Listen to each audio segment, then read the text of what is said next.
ठीक है, आज हम पढ़ रहे हैं electron dot structure. Electron dot structure क्या होता है? जो इलेक्ट्रॉन की शेयरिंग होती है, जो इलेक्ट्रॉन की क्या होती है, शेयरिंग होती है, वो किस तरीके से होती है। और इट डजंट मैटर, वो किसी भी कंपाउंड की पूछ सकता है, किसी भी कंपाउंड की पूछ सकता है। आप ध्यान से देखना, हाइड्रोजन के पास कितने इलेक्ट्रॉन है? एक इलेक्ट्रॉन है। इस वाले हाइड्रोजन के पास भी एक इलेक्ट्रॉन है। तो और फुलफिल करने के लिए उसे पहले ऑक्टेट में कितने चाहिए? दो। तो पहले में ये दो आ गए, इसने इससे शेयर कर लिया और इसने इससे शेयर कर लिया। ठीक है, दो हो गए। अब ऑक्सीजन देखो, ऐसा इसलिए मैं बता रहा हूं आपको कि शेयरिंग इसमें चलती है क्योंकि इसमें NaCl की तरह Na के पास एक इलेक्ट्रॉन है, Cl के पास 7 इलेक्ट्रॉन है, 7। अब ये क्या करता है, इसको पूरा का पूरा कंप्लीटली ट्रांसफर होता है। क्या है ये? पूरा का पूरा कंप्लीट, ये आयनिक बॉन्ड है। ये क्या है हमारा? आयनिक है। ये पूरा आयन ट्रांसफर हो गया और ये बना देगा हमारा Na पॉजिटिव और ये बना देगा Cl नेगेटिव। ये तो ट्रांसफर हो गए। लेकिन ये मेटल था, नॉन मेटल था, तो ट्रांसफर हो गए। लेकिन ये तो दोनों ही नॉन मेटल है, इसमें कैसे ट्रांसफर होगा? तो यहाँ क्या चलती है? शेयरिंग। तो यहाँ पे इसके पास 6 इलेक्ट्रॉन थे और इसके पास भी 6 इलेक्ट्रॉन थे। तो इसने बोला जब तुझे चाहिए मुझसे ले लिए। ये 2 इलेक्ट्रॉन इससे इसने ले लिए, ये 8 हो गए इसके, और इसने इससे ले लिए। अब कितने लेंगे कितने नहीं लेंगे, जितने की जरूरत होगी उतने के साथ शेयर करेंगे। मान लो नाइट्रोजन का एटॉमिक नंबर कितना है भाई? 7। पहले में 2, दूसरे में 5। तो 5 और कितने चाहिए इसे? 3। तो ये 3 के साथ शेयर करेगा। तो दूसरा नाइट्रोजन इधर बनाया, 3 इलेक्ट्रॉन इधर बनाए, 2 इधर बनाए। इसके 5, इसके 5, इसने इससे ले लिए 3 और इसने इससे ले लिए। तो ये भी कह सकते हो आप, देखो ध्यान से, एक ही की शेयरिंग हो रही है तो सिंगल बॉन्ड, 2 की हो रही है डबल बॉन्ड, 3 की हो रही है तो ट्रिपल बॉन्ड। इलेक्ट्रॉन की लेन देन को कौन दर्शाता है? बॉन्ड दर्शाता है, बॉन्ड शो करता है। ठीक है, तो ये अगर मैं बोलूं CO2 का इलेक्ट्रॉन डॉट स्ट्रक्चर बनाओ, क्या बोलूं? CO2 का। तो देखो कार्बन के पास कितने इलेक्ट्रॉन? 4। ऑक्सीजन के पास 1 2 3 4 5 6। ऑक्सीजन के पास 1 2 3 4 5 6।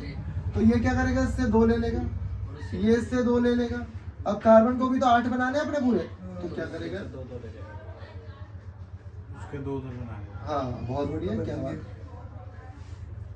ये देखो इसके भी 8 हो गए। ठीक है ना। अब ऐसे इथेनॉल का भी आ सकता है, प्रोपेनॉल का भी आ सकता है, किसी का भी इलेक्ट्रॉन डॉट स्ट्रक्चर आ सकता है। तो मैं बताता हूँ किस तरीके से, आसान तरीके से आप इलेक्ट्रॉन डॉट स्ट्रक्चर को बनाओगे। ठीक है, तो देखो अब मैं बता रहा हूँ आपको क्या इलेक्ट्रॉन डॉट स्ट्रक्चर बनाना। मान लो मैंने बोला इथेनॉल का बनाओ, तो सबसे पहले ना बॉन्ड स्ट्रक्चर बना लो, पेंसिल से बना लो, या पहले बॉन्ड स्ट्रक्चर बना लो उसके बाद बना लेना। तो मैंने यहाँ बनाया बॉन्ड स्ट्रक्चर, ये हो गया हमारा बॉन्ड स्ट्रक्चर। अब ये बॉन्ड जो बने हैं ना, वो इलेक्ट्रॉन की लेन देन से बने। तो मैं क्या करूंगा, मिटा के 1 2 3 4, 1 2 3 4। अब हाइड्रोजन के क्रॉस कर दो, और इसके कितने होंगे भाई?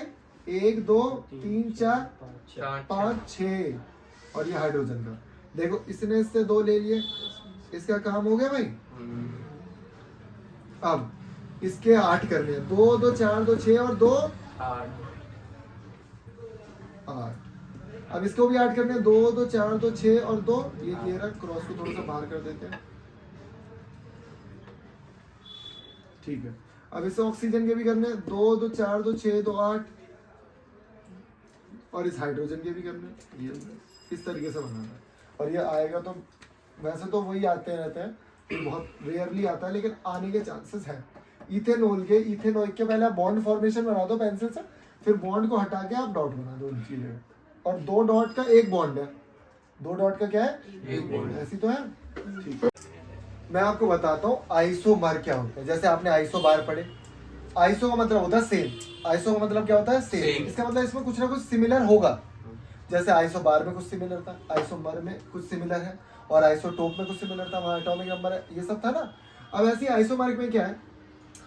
सेम केमिकल फॉर्मूला, आप ना बिल्कुल अपनी लैंग्वेज में याद कर लिया, और सेम केमिकल फॉर्मूला बट बहुत बढ़िया डिफरेंट स्ट्रक्चरल फॉर्मूला। तो यहाँ सब मोस्टली जो आता है पेंटेन का, मैं आपको पेंटेन का भी बता दूंगा, ब्यूटेन का भी बता दूंगा। सबसे पहले ब्यूटेन ले लेते हैं। ब्यूटेन। तो मैंने देखा, हमने बनाया भाई ब्यूटेन, ब्यूटेन में 4 कार्बन हो गए, लो जी 4 कार्बन मैंने बना दिए। ये ऊपर हाइड्रोजन लग रहे हैं हर जगह, ठीक है मैं लगा भी देता हूँ, चलो एक। अब वो बोलते हैं ब्यूटेन का आइसोमर बनाओ, तो मैंने देखा, अब मैंने बनाया ब्रांच टू, पहले ज्यादा हो गए, ठीक है। तो मतलब एक कार्बन को हटाया और यहाँ बीच में लटका दिया, तो ये क्या हो गया हमारा आइसोमर। क्यों, मैंने स्ट्रक्चर चेंज कर दिया ना इसका, हाइड्रोजन अभी भी उतने ही रहेंगे, चेंज नहीं होंगे भाई। अभी आप काउंट करोगे तो डबल से 2 ज्यादा ही मिलेंगे, डबल से जो 2 ज्यादा का मतलब क्या है, कार्बन कितने हैं 4 है, तो हाइड्रोजन होंगे 10, 4 4 8 2 10। आई बात समझ में? अब ध्यान से देखो, अब मैं बोल रहा हूँ पेंटेन का, अब हमें क्या पढ़ना है, पेंटेन का आइसोमर। तो पेंटेन सिंपल बना दो पहले, तो आप चेन बना दो पूरी। तो मैंने ये चेन बना दी और इसके हाइड्रोजन, ओके। पेंटेन का फॉर्मूला भी लिख देता हूँ, कार्बन 5 है, हाइड्रोजन डबल से 2 ज्यादा, डबल से 2 ज्यादा। अब ये तो सिंपल चेन हो गई। अब दूसरा जो बनेगा वो ब्रांच में बनाऊंगा।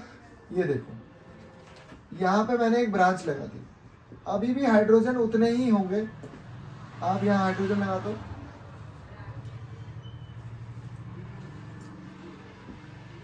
ठीक है। एक और, अब इसका नाम तो मैंने आपको बताया नहीं पिछले बारे में भी, ये सिंपल पेंटेन है, इसे बोलेंगे हम आइसोपेंटेन। और यहां जो बनाने जा रहा हूं वो है नियोपेंटेन।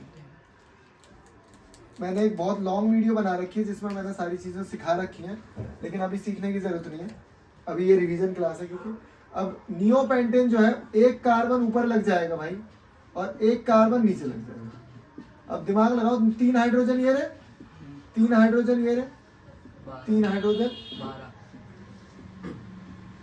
ठीक है। तो ये क्या आ गया हमारा, क्या हो गए, ये नियोपेंटेन हो गए, ये इसके आइसोमर हो गए। ऐसे आइसोमर हेक्सेन के, हेप्टेन के, कितने भी बना सकते हो आप, किसी के भी बना सकते हो, ठीक है, ओके।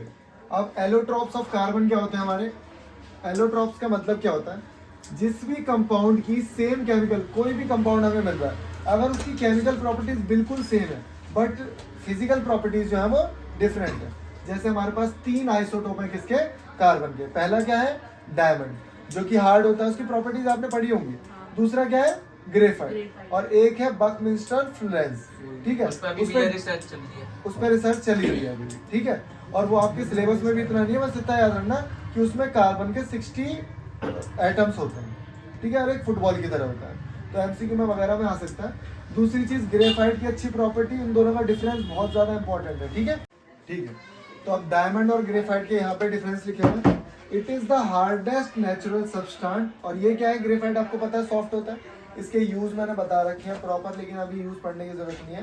ये एज ए लुब्रिकेंट यूज होता है, ठीक है। It is a insulator of electricity but good conductor of heat, diamond. और ये क्या है, good conductor of both electricity and heat. It is used in motor, motor में ना ग्रेफाइट के ब्रशेज यूज होते हैं। इट इज ए ट्रांसपेरेंट, पता ही होगा आपको, लाइट अंदर चली जाती है, इसका रिफ्रैक्टिव इंडेक्स जो है वो बहुत ज्यादा है। और ये क्या है, ओपेक है, ओके।